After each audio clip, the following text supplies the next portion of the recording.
So mga mari ko, today, sagutin ko lang yung kadalasan tinatanong kung saan nga ba daw kami nagpapa-EEG ni Madam Hailey. So marami na akong video na ginawa about nga dito. Pero sige, gawa pa rin na tayo ng video kasi nga baka naman natabunan na. So ngayong taon, 2025, nagkaroon nga ng, nag-undergo nga si Madam Hailey ng pang 5th EEG test niya.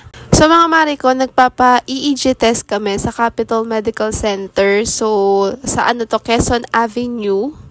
So pwede nyo tanong yan pagka sumakay kayo ng jeep or di kaya taxi. Kung galing din kayo ng Commonwealth, pwede kayo sumakay ng Delta or pwede kayo sumakay ng Patrangco tapos baba kayo ng Capitol. Tapos guys, sa mga nagtatanong naman kung magkano yung EEG test, before talaga mga mari ko, nung nag-start kami dyan 2021, ang binabayaran namin is nasa 2,600 ata. So ngayon tumaas na sila, nasa 4,000 plus. Pero yun nga, gaya ng sabi ko before, merong PWD ID si Madam Hailey. So nagkaroon kami ng 20% discount. So this year, tumaas nga yung singil nila sa EEG test. Tapos mga mari ko, dito nga pala sa video na to, ito yung mga ilan landmarks na tatandaan nyo pag pupunta kayo dito sa Capital Medical Center. So, ayan yung tindahan ng sasakyan na yan, Hyundai.